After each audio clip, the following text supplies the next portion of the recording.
Okay, so we have just noticed we have a reflected ray, and the angle of reflection here is identical to the angle of incidence. We also have a refracted ray here. Now this refracted ray is odd because it's at a different angle to what we might expect. What we can see happening is this light has slowed down. This light has slowed down. It's hit the surface and it's not carried straight on as you would expect it to. It's slowed down somewhat. Okay, let's talk about what this ray does in terms of a normal. Okay, this line here, which my ruler is marking now, this line from here to there, that is the normal. So at the moment, you can see that the angle between the incident ray and the normal is here. That's quite a large angle, and we can use these divisions to work it out. So it's 2/3 of 45, that should be 30 degrees. So that's 360, that's 90, oh that's not 30 is it? 90 degrees, 30, 30, 30, so this is 60 degrees. 60 degrees here, but this angle is much smaller. So that we say that the ray of light has been refracted towards the normal. The angle is smaller. Why is it smaller? Because the light has slowed down. Remember the waves and the water? This would be like shallow water. The waves would now be refracted towards the normal. And then we notice something else interesting. When the light comes out of this block, it's going back on its normal path. But how does this line relate to that line?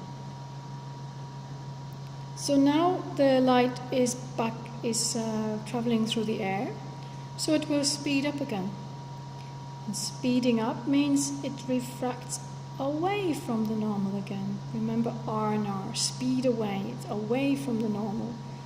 And it's going to be refracted by the same amount coming out, but opposite to the way it was refracted coming in. And the end result is that the incident ray and this final refracted ray are actually exactly parallel.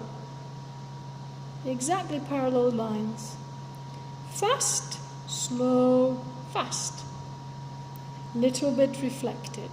Now normally in your ray diagrams you won't really draw this, but I wanted you to see it, what it really looks like. So today's lesson is going to be about the angles here, and we're going to find out if the angle of refraction is always the same in its ratio to the angle of incidence. We are going to be changing the position of the block, so we can have this angle, we can make it shallower and shallower and shallower and shallower. We're going to be comparing the incident angle with the refracted angle each time. Of course my normal, in this case my normal would be shifting. So I could move the ray box as well to make that clearer.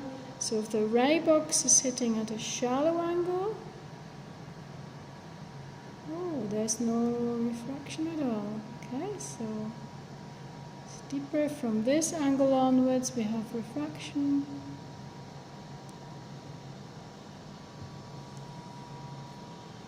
So we're going to be changing the angle of the light. And I would like you to draw a graph of the measurements. I will provide some measurements for you.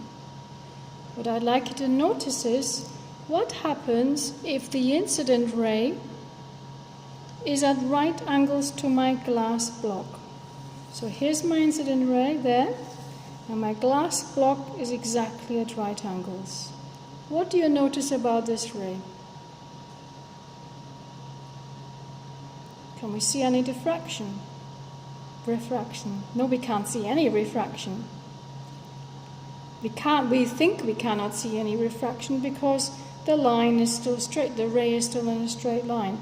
What we cannot see is actually the light is for a short while is traveling more slowly in the block.